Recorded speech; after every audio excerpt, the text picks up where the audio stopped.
He's the one at fault. I'm the victim here. You'll all regret this. The hydraulic press was screaming like a dying animal when my phone rang.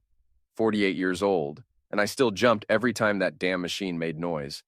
But after 20 years running Hartwell steel fabrication, you'd think I'd be used to it by now. Jack Hartwell, I answered, wiping grease off my hands with a rag that had seen better decades. Jack, honey, you need to get home right now. Mrs. Weller's voice was shaking, and that woman hadn't been rattled since the Kennedy assassination. There's some man at your house, and he's with your Leah. The whole neighborhood can hear them carrying on. I felt my stomach drop like a stone in a well. What do you mean, carrying on? I mean, your wife is entertaining company while you're at work, and they're not playing bridge. Your daughter Lily came running to my house crying her eyes out. She won't tell me what she saw, but Jack... The girl's traumatized. The press finally stopped screaming, leaving nothing but the sound of my heartbeat in my ears. 23 years of marriage. 23 years of coming home to Leah's complaints about money, about the house, about how I wasn't ambitious enough. 23 years of trying to be good enough for a woman who apparently had already decided I wasn't. Jack, you still there? Yeah. Mrs. Weller, I'm coming home. I hung up and stared at the phone for a long moment. The factory floor stretched out around me, all concrete and steel and the smell of motor oil. This place had been my refuge, my kingdom. I'd built it from nothing after getting laid off from the big steel plant when Lily was just a baby. Every machine, every contract, every dollar earned through 16-hour days and bloody knuckles. And now I was about to lose it all. The drive home took 12 minutes that felt like 12 hours. Our neighborhood was one of those places that used to be middle class before the economy went to hell. Now it was just tired houses with tired lawns maintained by tired people who couldn't afford to move somewhere better. I could see the spectacle before I even turned onto Maple Street. Mrs. Weller was on her porch with Lily, both of them watching my house like it was about to explode. The Johnsons from across the street were pretending to water their already dead flower beds. Even old Mr. Peterson had emerged from his cave to stand in his driveway, arms crossed. Nothing like a good neighborhood scandal to bring everyone together. I pulled into my driveway behind a red Mustang convertible that cost more than I made in 6 months. The license plate read, Chet 1. Real subtle. The front door was unlocked. Of course it was. Why bother with discretion when you're already putting on a show for the entire block? I could hear them before I reached the stairs. Leah's voice, breathy and excited in a way I hadn't heard in years.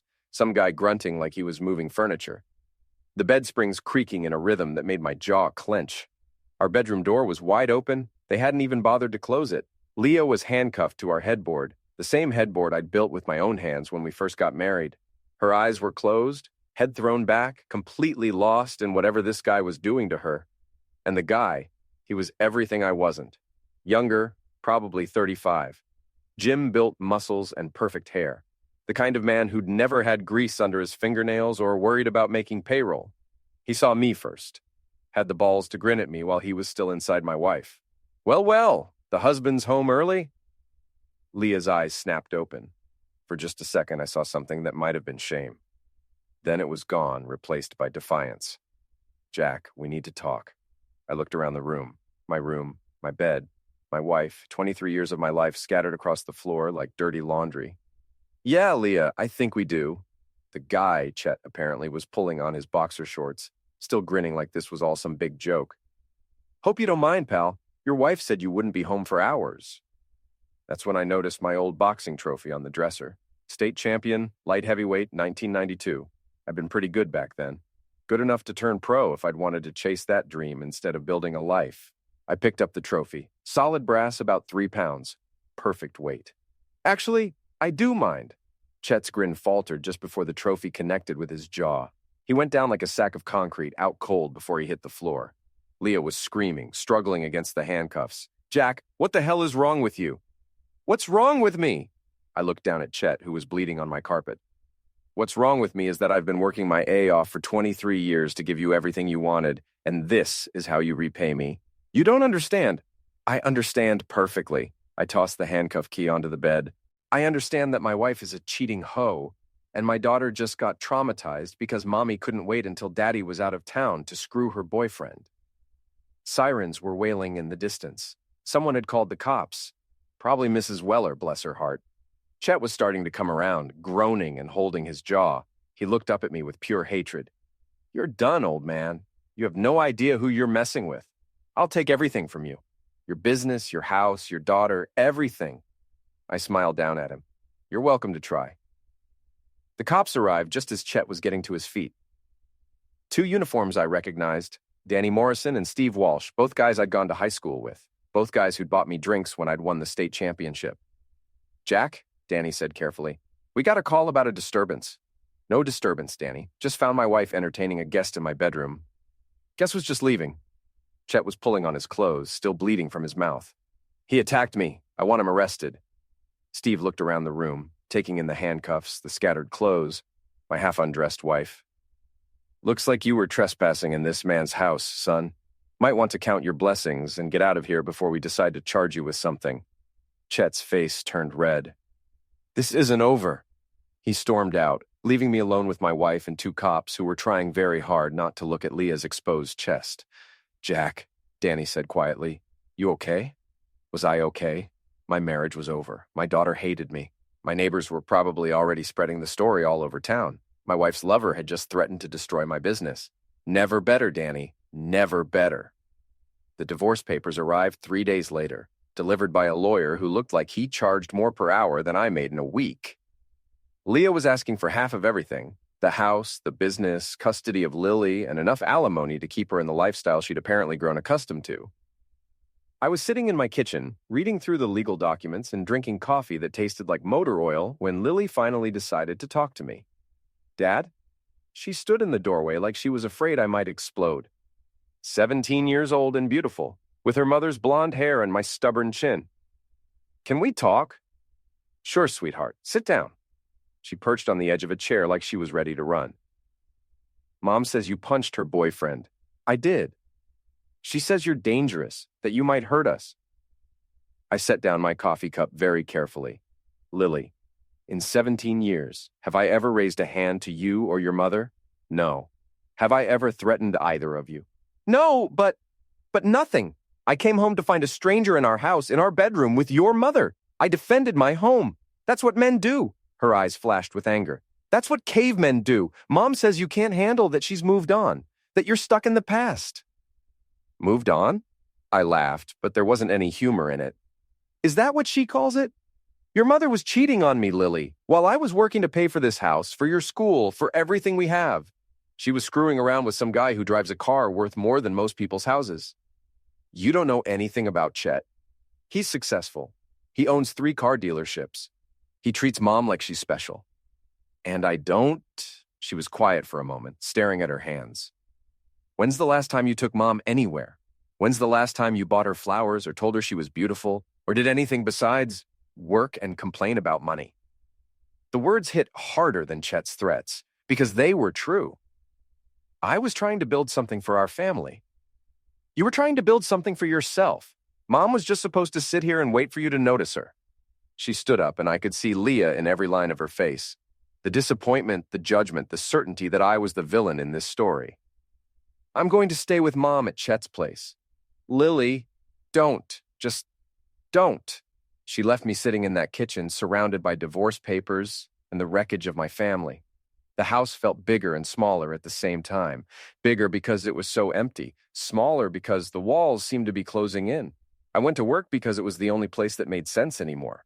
The factory was honest. Steel was steel. Machines were machines. And if something was broken, you could fix it or replace it, unlike marriages. Unlike daughters who looked at you like you were a stranger. My foreman, Tommy Kowalski, was waiting for me with bad news. "Jack, we got a problem. Henderson Manufacturing just canceled their order, said they were going with someone else." Henderson had been our biggest client for 5 years. Their monthly orders kept the lights on and the paychecks coming. Did they say why? Tommy looked uncomfortable. "Words getting around town about, your situation. Henderson's wife is friends with some ladies at the country club. They're saying you're unstable, violent." I felt something cold settle in my stomach. "What else are they saying? That you attacked some guy in your own house. That your wife left because you were abusive. That your daughter's afraid of you." The story was already changing, getting twisted in the retelling. By next week, I'd probably be some kind of monster who beat his wife and terrorized his child. Tommy, I need you to keep the guys focused. Whatever they're hearing around town, whatever their wives are telling them, it doesn't matter. We've got work to do. Sure, Jack, but maybe you should talk to someone, a lawyer or something. This thing with your wife, it's affecting business. He was right. Chet had made good on his threat. He was destroying me, one canceled contract at a time. I drove home through streets that felt different now. People I'd known for years looked away when I passed. Mrs. Patterson, who'd always waved from her garden, suddenly found her tomatoes very interesting. The guys at Murphy's bar, where I'd been drinking beer after work for 20 years, were probably already talking about me like I was some kind of cautionary tale. The house was too quiet.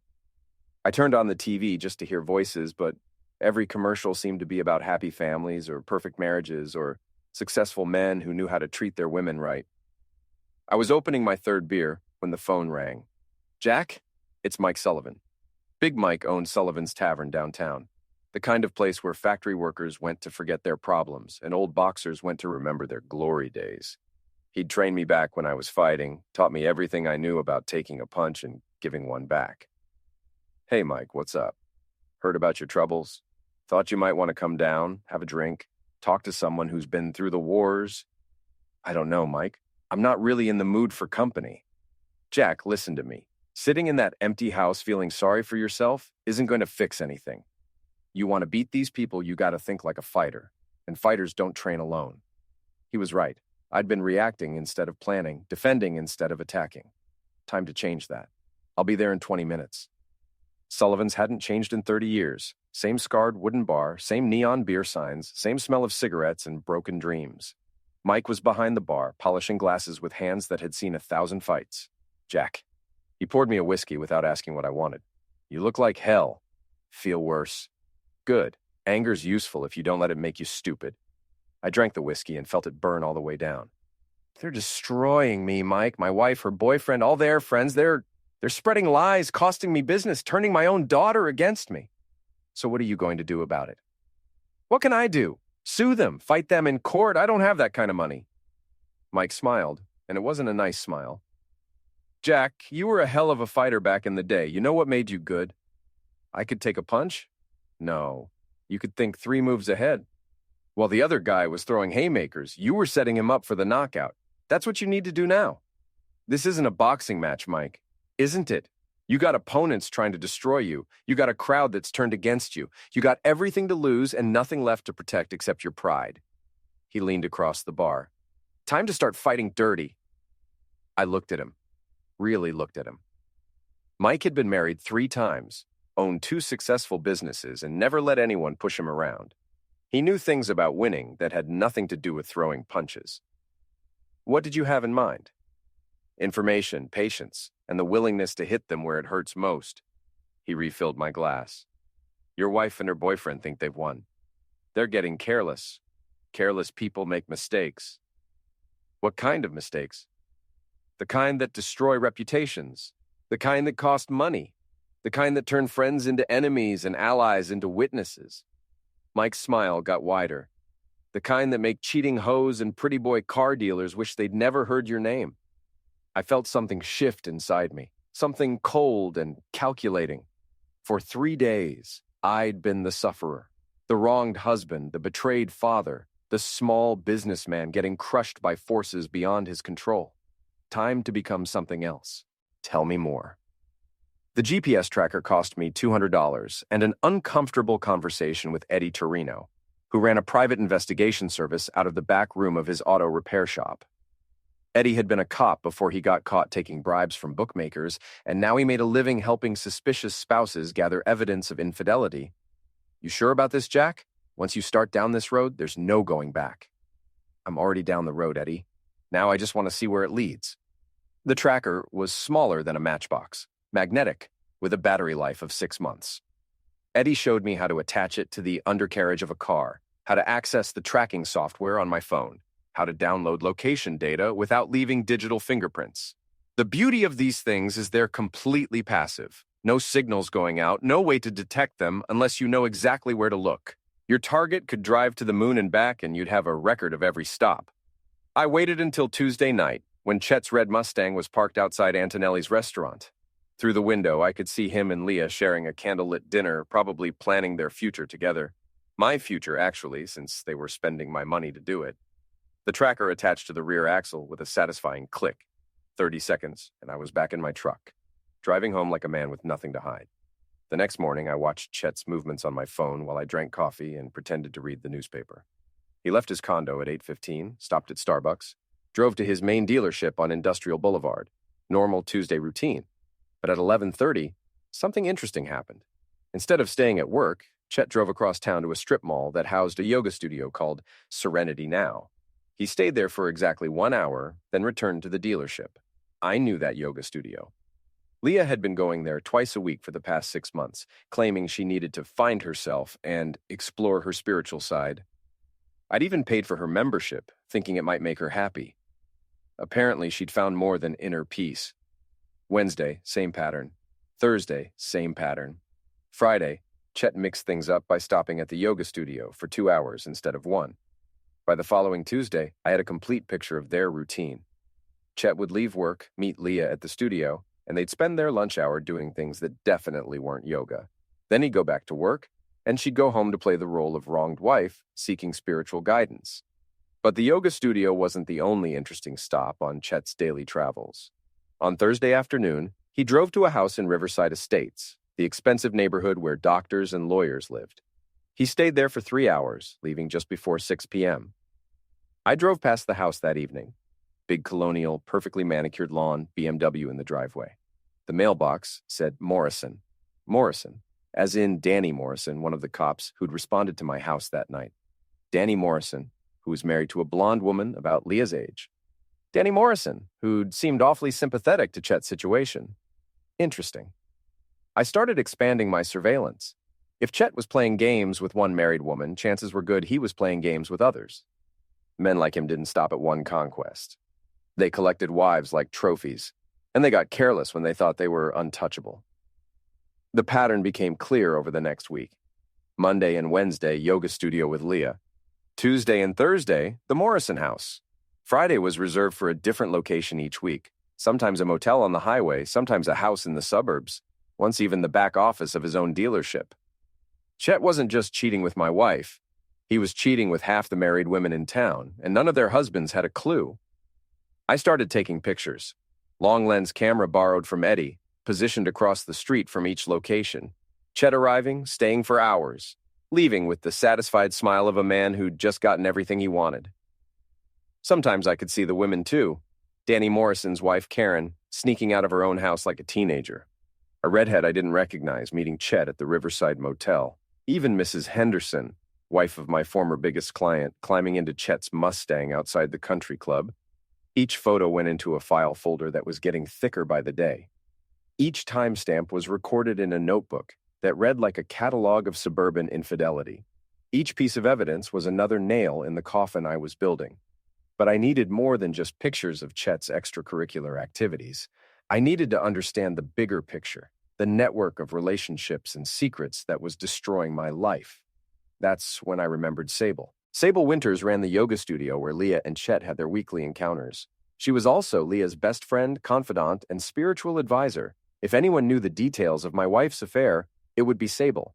I'd fired Sable from the factory 3 years ago for stealing. Nothing dramatic. She'd been skimming cash from the petty cash fund, maybe $200 over 6 months. I'd given her the choice between resignation and prosecution, and she'd chosen resignation. Clean, simple, no hard feelings. Or so I'd thought. Now I wondered if Sable's friendship with Leah had started before or after I'd fired her. I wondered if the yoga studio was really about spiritual enlightenment, or if it was something else entirely. I wondered if my wife's sudden need to find herself had been her idea, or someone else's. Time to find out.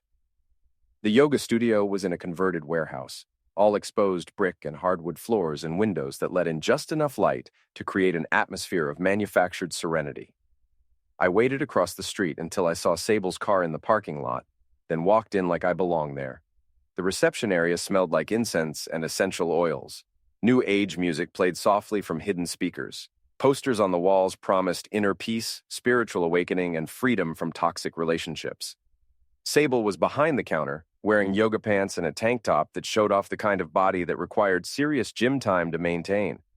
She looked up when I walked in, and her face went through a series of expressions: surprise, fear, anger, and finally a kind of cold calculation. "Jack, what are you doing here?" "Looking for my wife. I heard she's been spending a lot of time here lately." "Leah's not here right now." "I know. She's at the lawyer's office trying to figure out how to take everything I've worked for." I smiled at her, the same smile Mike had taught me back when I was learning to set up opponents for the knockout punch. "But you're here, and that's actually better. We need to talk." "We have nothing to talk about." "Sure we do. We can talk about how you've been providing a meeting place for my wife and her boyfriend. We can talk about how you've been counseling her to leave me. We can talk about how this whole thing started right after I fired you for stealing from my company." Sable's face went pale under her carefully applied makeup. "You can't prove anything." "Can't I?" I pulled out my phone, showed her a photo of Chet's Mustang in her parking lot. "Tuesday, 11:30 a.m. Thursday, same time, every week for the past 2 months. You want to tell me what kind of yoga requires a car dealer to visit twice a week?" She stared at the photo, and I could see her mind working. Calculating odds, measuring risks, trying to figure out how much trouble she was in. "Get out of my studio." "This isn't your studio, Sable. I checked the property records. This building is owned by Morrison Holdings, LLC, as in Danny Morrison, the cop whose wife is also sleeping with Chet. Interesting coincidence, don't you think?" Now she looked genuinely frightened. "You don't know what you're talking about." "I know more than you think. I know about the Morrison house on Thursdays. I know about the motel visits. I know about Mrs. Henderson and the redhead and all the other wives who think they're Chet's only special friend." I leaned across the counter close enough to smell her expensive perfume. "What I don't know yet is how you fit into all this. Are you just providing the meeting place, or are you actively recruiting for him?" "You're crazy." "Maybe, but I'm also right, and we both know it." I straightened up, put my phone away. "Here's what's going to happen, Sable. I'm going to keep digging, and I'm going to keep finding things. And when I have enough evidence to bury all of you, I'm going to make sure everyone in this town knows exactly what kind of business you're really running here." I turned to leave, then stopped at the door. "Oh, and Sable, next time you decide to destroy someone's life for revenge, make sure they don't have the skills to destroy you back." I walked out into the afternoon sunlight, feeling better than I had in weeks. The prey was starting to panic, which meant they were about to make mistakes. And I was going to be there to catch every single one. The first crack in their perfect plan came from an unexpected source: Lily. She showed up at the factory on a Friday afternoon, looking uncomfortable in her designer jeans and the kind of top that cost more than my workers made in a day. Chet's money, obviously. My daughter was being bought with my replacement's cash. "Dad, can we talk?" I was in my office, surrounded by canceled contracts and unpaid invoices. The business was bleeding money faster than I could stanch the wounds, but I wasn't ready to give up yet. "Sure, sweetheart. Close the door." She sat down across from my desk, fidgeting with her phone. "I wanted to talk about what happened the other day, at school." "What about it?" "Some of the kids were saying things. About you, about Mom, about what really happened." I waited. One thing I'd learned from 20 years of negotiating contracts was that silence made people talk. "They're saying you didn't just hit Chet. They're saying you planned it, that you knew he'd be there." "And what do you think?" "I think—" She looked up at me, and for the first time in weeks, I saw uncertainty instead of anger. "I think maybe I don't know the whole story. What changed your mind?" "Chet." She said his name like it tasted bad. He's not what Mom said he was. He's mean, Dad. He talks to her like she's stupid. He talks to me like I'm a kid who should be grateful he's paying attention to me." I felt a cold satisfaction settle in my chest. Chet was showing his true colors, just like I'd known he would. Men like him couldn't maintain the charming facade forever. "What else?" "He has all these phone calls, private calls where he goes into another room and talks real quiet. And sometimes women call the house looking for him. Mom gets upset, but she pretends it doesn't bother her." "Women?" "Different women. They sound desperate. Like they need to talk to him about something important, but he won't take their calls when Mom's around." The network was bigger than I'd thought. Chet wasn't just juggling a few affairs, he was running some kind of operation, with multiple women, multiple secrets, multiple pressure points I could exploit. Lily, I need you to listen to me carefully. I never planned what happened that night. I came home from work and found them in our bedroom. I reacted like any man would react. But you're planning something now. Smart girl. Too smart for her own good. I'm planning to protect what's mine.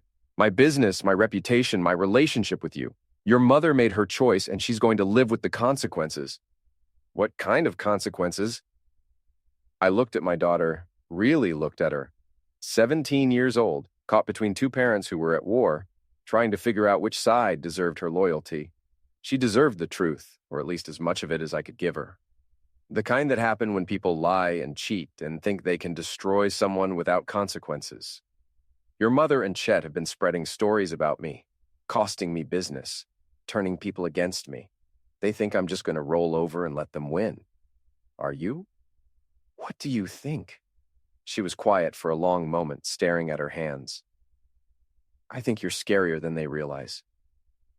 I'm not scary, Lily. I'm just tired of being the sufferer. She stood up, paused at the door. Dad, be careful. Chet's not just mean, there's something wrong with him. The way he looks at people, like he's figuring out how to use them. Mom doesn't see it, but I do. After she left, I sat in my office thinking about what she'd said. Chet wasn't just a cheating car dealer. He was a hunter, and hunters always had more sufferers than anyone realized. Time to find them. I started with the phone calls Lily had mentioned.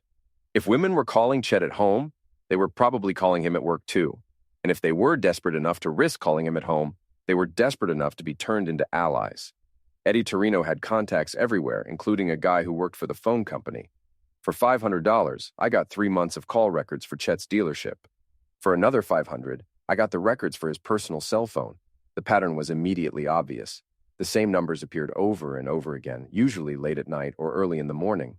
Calls that lasted anywhere from 2 minutes to half an hour. Calls that stopped abruptly for a few days, then resumed with increased frequency. I started matching phone numbers to addresses, addresses to names, names to faces. Karen Morrison, Danny's wife. Susan Henderson, wife of my former client. Maria Santos, married to the city's biggest contractor. Jennifer Walsh, wife of the other cop who'd responded to my house that night. 8 women total, all married, all calling Chet with the kind of frequency that suggested something more than casual friendship. But the most interesting number belonged to someone I hadn't expected. Sarah McKenzie, wife of Judge Robert McKenzie. The same judge who would probably end up handling my divorce case. I spent the weekend driving past their houses, taking pictures, building profiles. Karen Morrison lived in a house that was too expensive for a cop's salary. Susan Henderson drove a Mercedes that was newer than anything her husband could afford. Maria Santos had been seen at expensive restaurants with men who weren't her husband. They weren't just Chet's sufferers, they were his accomplices, using their husbands' positions and resources to feed an affair network that reached into every level of the city's power structure, and they were all about to become my weapons. I started with Karen Morrison because she was the most vulnerable. Her husband was a cop, which meant he had a reputation to protect and a pension to lose. She was also the one who seemed most desperate, based on the frequency of her phone calls to Chet. I waited outside her house on a Tuesday morning, watching until Danny left for work. Then I knocked on her front door, holding a manila envelope full of photographs. Karen answered the door in a bathrobe, her blonde hair messy, her makeup smeared. She looked like she'd been crying. Mrs. Morrison? I'm Jack Hartwell. I think we need to talk. Her face went white. I don't know who you are. Sure you do. I'm the guy whose wife is sleeping with your boyfriend. I'm also the guy who has pictures of you and Chet together, along with phone records showing that you've called him 247 times in the past 3 months. She tried to close the door, but I put my foot in the way. Mrs. Morrison, I'm not here to hurt you. I'm here to offer you a way out. A way out of what? The trap you're in. The trap Chet's built for all of you. I opened the envelope, showed her a photograph of herself getting into Chet's Mustang outside the Riverside Motel. How many other women do you think he's seeing? How many other wives do you think are getting the same treatment you are? She stared at the photograph, and I could see her world collapsing behind her eyes. What do you want? I want the truth. I want to know how this started, how many people are involved, and what Chet's really after. She let me into her house, and over the next hour, she told me everything. Chet wasn't just collecting affairs. He was collecting leverage. Each woman he seduced gave him access to her husband's world. Police reports, judicial decisions, business contracts, city planning documents. He was building a network of information and influence that he could use to expand his business empire. The yoga studio wasn't just a meeting place. It was a recruitment center where Sable identified unhappy wives and fed them to Chet. The whole operation was designed to give him power over the city's most important men by compromising their wives. And my wife wasn't his first target. She was just his latest. He's been planning this for years, Karen said, tears streaming down her face. He finds women who are unhappy, who feel ignored by their husbands. He makes them feel special, wanted. Then he uses them to get what he needs from their husbands. What does he need from me? Your business, the land it's on. He's been trying to buy that industrial tract for 2 years, but you and the other owners won't sell. So he decided to destroy you instead. Everything clicked into place. The canceled contracts, the spreading rumors, the systematic destruction of my reputation. It wasn't random. It was a campaign designed to force me into bankruptcy so Chet could buy my property for pennies on the dollar. How many others know about this? All of us. We're all trapped. He has pictures, recordings, evidence that would destroy our marriages and our husbands' careers. We can't leave him and we can't expose him. You can now. I showed her the rest of the photographs. Chet with Susan Henderson, Chet with Maria Santos, Chet with all the other women he'd been juggling. He's been playing all of you, making each of you think you're special while he's doing the same thing to 7 other women. How special do you feel now? She looked at the photographs, and I watched her heartbreak turn into rage. What do you need me to do?